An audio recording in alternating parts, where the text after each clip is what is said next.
never should have ordered it. That's the first thing I think when the package arrives. It's a plain brown box, about the size of a shoebox, but wrapped in thick, rusted chains. The links are heavy, old-fashioned, the kind you'd see on a shipwreck. A single note is taped to the top in bold black letters. Do not open until midnight. The delivery guy is already walking away, moving fast like he doesn't want to stick around. He doesn't look back. I stand in my doorway, the box heavy in my hands, and watch him disappear down the street. It started as a joke. The app had a new feature, mystery meals. The gimmick was simple. You paid $20 and a surprise meal showed up at your door. It could be anything. Maybe a burger, maybe a 5-star steak dinner. The catch? No refunds, no complaints, no peeking at the order before it arrived. The reviews were weird. Some people swore it was the best thing they'd ever eaten. Others left 1-star warnings. Don't do it. Don't take the risk. It's not worth it. That made me want to try it even more. I mean, how bad could it be? So I ordered. Hit confirm. Got the message. Your mystery meal is on the way. And now, standing in my apartment with this chained up box, I feel my stomach twist. I set it on the counter. The chains clink dully, almost like they don't want to move. Midnight is still 3 hours away. I try to ignore it. I scroll my phone, play some music, watch a movie. But I'm hungry, really hungry. The kind of hunger that gnaws at you, twisting your insides, making your brain slow and heavy. The kind of hunger that makes you do stupid things. By 10 o'clock, I'm pacing. By 10:30, I'm staring at the box like it might start moving. By 11, my stomach is a burning pit. I touch the chains. They're ice cold, like they've been sitting in a freezer. I give a small tug, just to see. The links snap apart like brittle old bones. No effort, no resistance, just broken. That's when I should have stopped. But I didn't. Inside the box is another container, black plastic, sealed shut. No branding, no label, just heat. The thing is warm, not the lukewarm, sat in a delivery bag too long kind of warm. Fresh warm, like it was just pulled out of an oven. The smell hits me instantly. Savory, buttery, rich. The kind of smell that makes your mouth water, makes your hands shake to open it faster. I rip off the lid. Inside is a steaming, perfectly cooked steak. Thick, juicy, beautifully seared. The kind of meal that would cost $100 at a fancy restaurant. And I don't think. I don't question.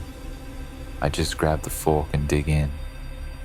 The first bite is heaven. Melt in your mouth tender, bursting with umami. It slides down my throat like silk, filling my stomach with deep, primal satisfaction. And then the second bite, and the third, and suddenly I'm devouring it. I don't remember finishing. I just look down and the plate is empty. I barely even chewed. The hunger is gone, but something else takes its place.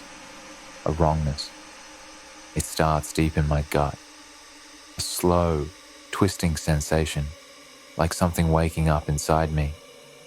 Then the pain hits. A sharp, ripping burn, tearing through my stomach, my chest, my throat. My bones ache like they're being stretched from the inside. My jaw tightens. My nails dig into the counter hard enough to splinter the wood. My body locks up. My skin feels loose, like it doesn't quite fit anymore. I stagger to the bathroom, flip on the light, and I see it. My face is wrong. Not different, not older, just wrong. Like my bones shifted a fraction of an inch.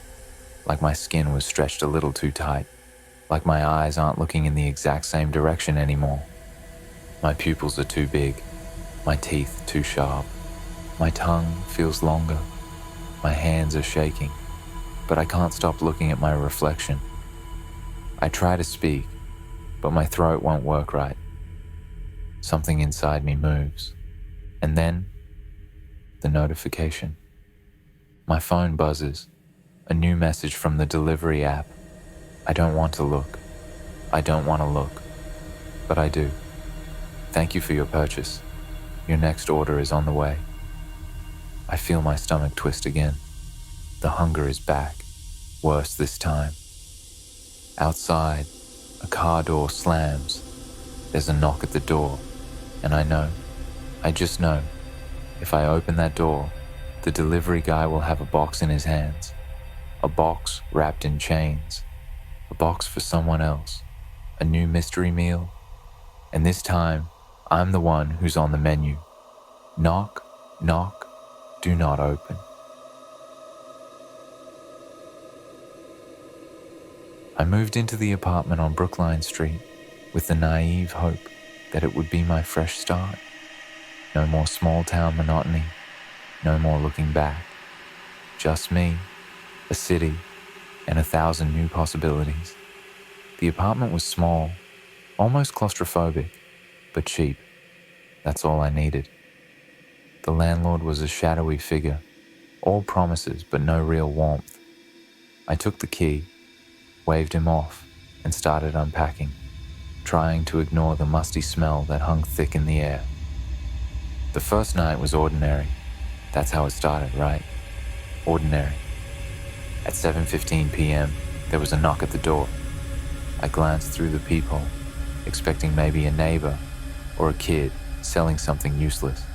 Instead, there was a delivery guy, mid-30s, apron stained red, like it belonged to some sort of fast food chain.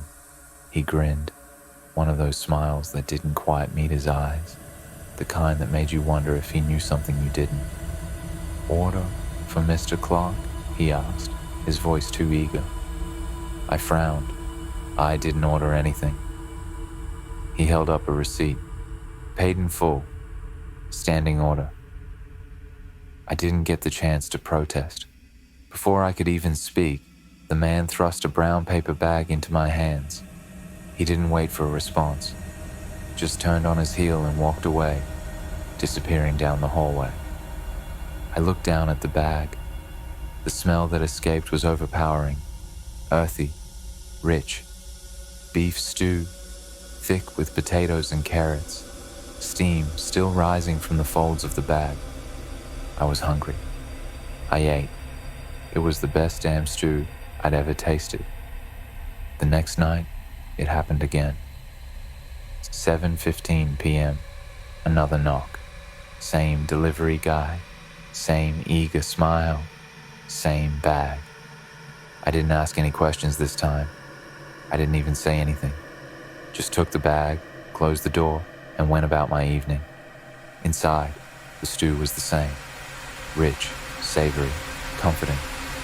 But as the night dragged on, something gnawed at me. I started to feel uneasy. Something about it didn't feel right. By the third night, I didn't eat the food. Not because I didn't want to, but because I couldn't. A voice in my head told me not to. Something dark, something primal told me to leave it alone. Maybe it was just paranoia, but I felt it, deep in my bones. So, I left the bag sitting there on the counter, untouched. The next morning, the bag, empty. The stew, gone. I hadn't eaten it. I hadn't touched it. Yet, the bag, empty. My mind was spinning. I called the restaurant. "Hi," I said. "I've been getting these deliveries, but I didn't order them. What's going on?" The phone line crackled, then a voice, deep, almost tired, answered. "Sir, the order's been placed and paid in the name of Mr. Clark. A, standing order." I frowned. But I did not place any order. There was a pause on the other end, like the person was waiting for me to catch up. Finally, the voice spoke again, almost reluctantly. "The order was placed, sir. I did not know more about." The next night, 7:15 p.m. came, as it always did. The knock, soft but insistent. I opened the door. The delivery guy was there, just like before, grinning that unsettling grin. This time, his eyes were bloodshot, his movements jerky, like he hadn't slept in days. He thrust the brown paper bag into my hands, his fingers cold and clammy. "Order for Mr. Clark," he said, his voice shaky. He didn't speak anything else, just turned and walked away. No thank you. No goodbye. I shut the door and stared at the bag. The smell hit me immediately, thick and savory, as it always had. Beef stew, steaming. Perfect. I could feel my stomach growling, my body craving it. But this time I hesitated. I placed the bag on the counter and backed away. Slowly. Something felt wrong. Everything felt wrong. The smell of the stew filled the apartment, thick and mouth-watering. I could feel my stomach growl, but I resisted. I wasn't going to give in. This time, I wanted to see something. I wanted to know who was eating this food, if not me. So I didn't touch it. Instead, I sank into the couch, my eyes never leaving the bag. I sat there, staring at it in the dim light, waiting for something. What exactly? I wasn't sure, but I couldn't shake the feeling that something wasn't right. Maybe it was paranoia. Maybe it was the creeping dread in the pit of my stomach, but I had to know. I stayed there the entire night, my gaze fixed on the bag. But when morning came, I could hardly believe my eyes. I rushed to the kitchen, and the bag sat there, just like before. But the food? Gone. The bag was empty. I checked the bag again, just in case I'd missed something. No, it was empty. Completely empty. Confusion clouded my mind. Had the delivery boy given me an empty bag? Was that it? Maybe he was in on some twisted joke. But why? And why did he keep delivering the stew night after night? I felt a sinking feeling in my stomach, something deep and unsettling. The next night, I tried to dismiss it. I tried to convince myself it was all just in my head. But when 7:15 p.m. came again, I couldn't ignore it. The knock echoed through the hallway, and I opened the door. The delivery guy stood there once more, holding out the familiar brown bag. I didn't say anything. I just took it, shut the door, and checked the food. Yes, it was there. Rich beef stew, thick with potatoes and carrots. I packed the bag again and placed it on the counter. I didn't sleep that night either. I couldn't. I stayed awake, watching the time tick by, feeling the weight of the silence in the apartment. My thoughts spiraled. What was going on? Why couldn't I stop this? Why was it happening to me? When morning finally came, I went straight to the kitchen. The bag was still there. I reached inside, my fingers trembling. Empty. Again. The stew. Gone. No food. No nothing. I didn't know how much longer I could take this. Confused, I turned back, but the bag was gone. The smell of stew lingered, thick and rich in the air. And then I saw him, standing in the corner, watching me. His grin twisted, eyes hollow. I realized then, the stew wasn't for me. I was the one being fed. And before I could move, the lights flickered out. The darkness swallowed me whole.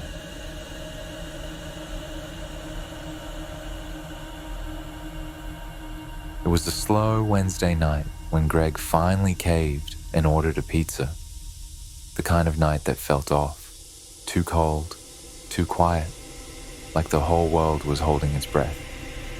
He scrolled mindlessly through his phone, trying to shake the uneasy weight pressing on his chest.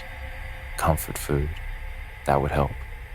He punched in his order, hit confirm, and waited. 30 minutes later, the doorbell rang. 3 sharp, quick chimes. Not the lazy, half-hearted ring of a delivery guy just trying to do his job. No, this one felt urgent. Greg frowned. He opened the door, and there he was, the delivery boy, young, maybe early 20s, face pale beneath the yellowish porch light, dark eyes set deep like he hadn't slept in days. The usual black delivery bag slung over his shoulder. The kid gave the pizza with a stiff nod, gaze avoiding Greg's entirely. Something about him was wrong, not in a big obvious way, just something small, subtle. Like a painting that was slightly off kilter, a song played half a beat too slow. Greg took the pizza and shoved a few crumpled bills into the guy's hand. Thanks, man. The kid didn't answer. He just turned and walked away, stiff and mechanical, like a wind-up toy whose gears were grinding down. Greg shut the door, that weird little chill still prickling at his spine. He dropped onto the couch, opened the app, and hovered over the review screen. The kid was weird, barely spoke, just handed over the food and walked off like a zombie. Greg tapped the 1-star button. Guy barely said a word. He muttered, hitting submit. It wasn't personal, just an honest rating. That's when the noises started. Soft creaks from the hall, the whisper of footsteps. Greg told himself it was the building settling, the old pipes shifting. But then the lights flickered, and then the shadow outside his window. Greg turned his head slowly, his breath catching in his throat. A figure stood just beyond the glass, a pale face, blank and empty, watching. Greg's stomach twisted. It was him, the delivery boy. How? He'd left. Greg saw him leave. But there he was. The doorbell rang again. Greg jerked to his feet. Number. No, it couldn't be him. Maybe he forgot something. Maybe. The bell rang again, and again, and again. Each chime hammered through Greg's chest, turning his veins to ice. He swallowed hard and moved to the door. His hand hovered over the knob. He wasn't ready for what he saw when he opened it. The delivery boy stood there. His face, paler now, bruised and sunken, lips twisted into a grin. Greg froze. 1 star, the delivery boy whispered. The words slithered into Greg's ears like something rotten. Greg took a shaky step back. What do you want? The boy stepped forward. The air in the apartment plummeted. A cold, dead wind slithered inside, curling around Greg's legs. You gave me 1 star. The lights flickered harder now, the shadows on the walls stretching, twisting. Greg's mouth went dry. The boy's grin widened, something unnatural curling at the corners of his lips. His voice was soft, venomous. 1 star killed me. Greg's pulse thundered. What are you talking about? The boy's eyes darkened. You did this, he hissed. People like you. Greg stumbled backward, but the boy followed, his movements wrong. Too smooth, too quick. I was having a bad night, the boy murmured. You don't think about that, do you? You don't care? You just click, like it doesn't matter. His face was twisted, and something hollow and hungry was in his eyes. But it mattered to me. The air grew thicker, pressing in. Greg couldn't breathe. The boy's voice dropped to a whisper. One day, after getting 1-star rating, I was upset. That one little star, it felt like a nail in my coffin. It was the last thing I saw before I got on my bike. My hands were shaking. My head was buzzing. 1 star over and over, like a scream in my skull. I didn't see the red light, didn't see the truck, didn't see the grill bearing down on me. I just saw that number, that little glowing 1. And then, nothing. His grin split wider, teeth too white, too sharp. Now it's your turn. Greg turned to run, but the shadows moved. They slithered, wrapped around his legs like living things. The air died in his lungs. The boy's voice filled the apartment now, echoing from every corner. 1 star, 1 star, 1 star. A hand closed around Greg's throat. Not warm, not human. Cold as the grave. The next day, the apartment was silent. The pizza sat open on the counter, untouched. The door stood ajar. No sign of Greg. Just an empty room. And one new review glowing on the app. A 1-star rating from Greg's account.